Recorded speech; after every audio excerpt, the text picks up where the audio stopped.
Now, we don't know where Mark actually lived. Some scholars have thought that Mark maybe lived in Rome. So let's say he lived in Rome. Mark writes his book. Well, how does this book get into circulation? The problem is we're dealing with an age in which there were no Xerox machines. There wasn't desktop publishing yet, no PDF files.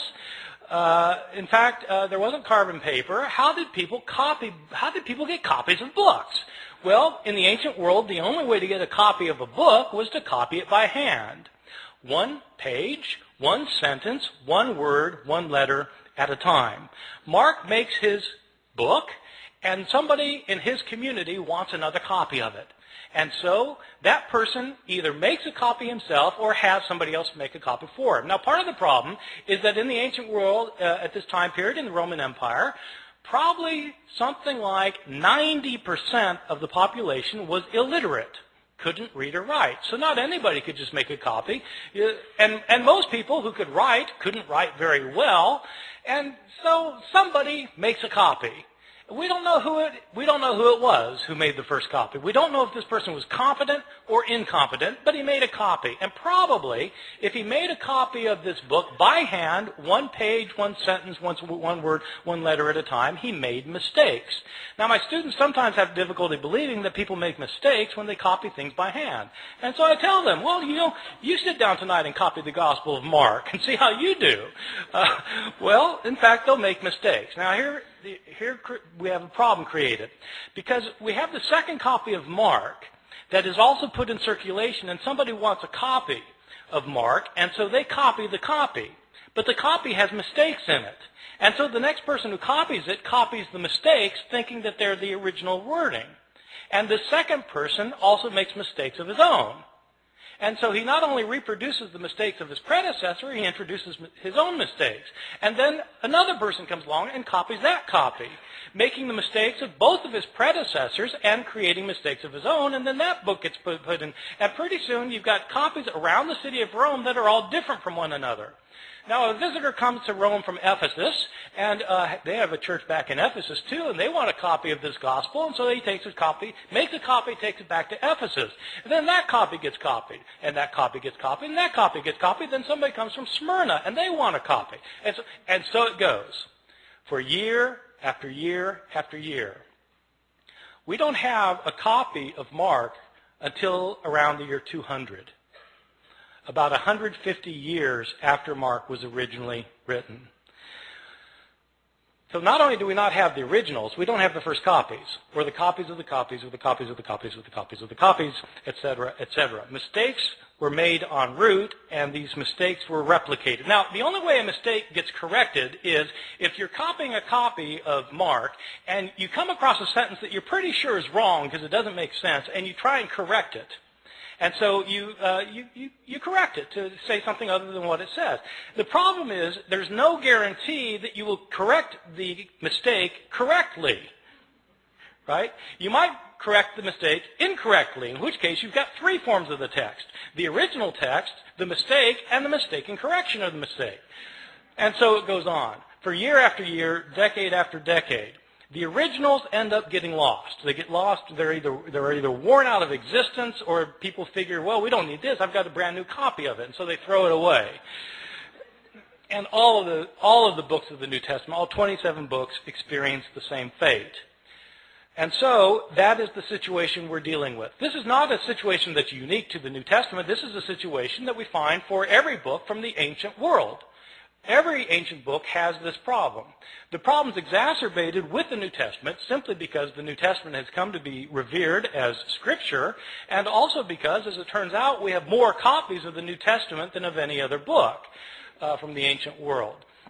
That would seem like a good thing, but it also means that we have more mistakes for the New Testament than for any other book. And so the abundance of evidence we have creates an abundance of problems. Let me talk about the surviving copies that we do have. First, give you a sense of the numbers of books that we're talking about. New Testament was originally written in Greek, and at last count we had over 5,700 copies of the New Testament in the Greek language in which it was originally written. Now, when I say we have 5,700 copies, I don't mean that we have complete copies of all the books from beginning to end. What I mean is we have either complete copies or fragmentary copies. Some of these fragmentary copies are very small little fragments found in trash heaps in Egypt where the rest of the book was destroyed, and we just have a little scrap. So we have from little scraps to enormous tomes that are in medieval libraries. We have 5,700 copies in Greek, and we have copies in other languages because as Christianity spread throughout the Roman Empire, people translated the New Testament into other languages, such as Latin. We have something like 10,000 copies of the Bible in the New Testament in Latin, in Coptic, the ancient Egyptian language, in Syriac, in Georgian, in Armenian, in Old Church Slavonic, etc., etc. We have all sorts of copies in all sorts of languages. These copies can be compared with one another, and when you compare these copies with one another, there are lots of mistakes in them because no two of these copies are exactly alike in their wording. How old are these copies that we have? Well, the oldest copy that we have of any book of the New Testament is actually a little fragment that was discovered in Egypt. This fragment is about the size of a credit card, and it's written on both front and back. That's significant, by the way, that it's written on both front and back because it tells you that this copy actually came from a book. Like we have books today where you've got pages written on front and back as opposed to a scroll. Christians early on preferred writing their scriptures in books rather than in scrolls. That made these books different from other books throughout the Roman world. This little credit card-sized scrap that we have is called P52. It's called P52 because it's written on papyrus.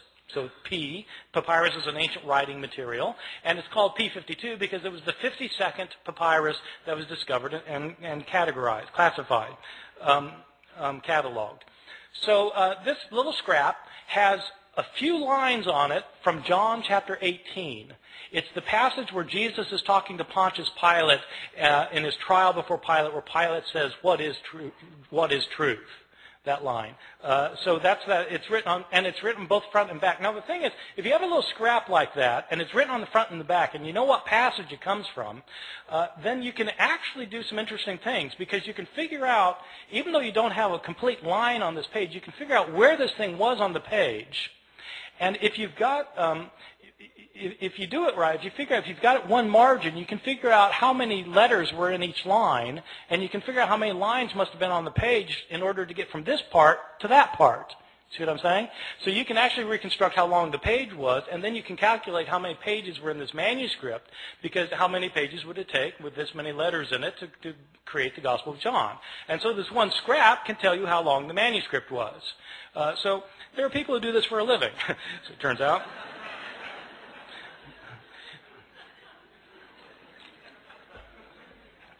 So this is the oldest scrap. How old is it? This scrap, P52, is usually dated to the first half of the 2nd century. The way they date ancient manuscripts is actually on the basis of a handwriting analysis. The science of this is called paleography. Paleo meaning ancient, graphy meaning writing, ancient writing.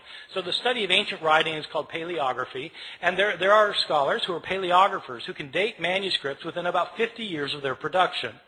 The way the science works is that handwriting in the ancient world before there was the invention of printing changed slowly over time. So people made letters in certain distinctive ways depending on when they lived. And so if you are familiar with how handwriting was in different periods of history, then you can determine when a manuscript was written. That's the science of paleography. And a good paleographer can get within about 50 years. So this thing, and you need a 50-year gap because some scribe who's copying a manuscript when he's 70, probably writing the same way he did when he learned how to write when he was 20. And so you need a 50-year gap. So this thing is dated to around 125 plus or minus 25 years. Well, that's pretty early. This is from the Gospel of John. This little piece was probably written about 30 or 40 years after John itself had been produced. So that's pretty good. We don't get a complete copy of the Gospel of John until, again, around the year 200. But we do have this little scrap. Most of the manuscripts we have are not anywhere near this early, though. We start getting full manuscripts at the beginning of the 3rd century, around the year 200, 150, 170 years after Jesus' death. These are about 120 years after most of these books had been written. And we don't start getting new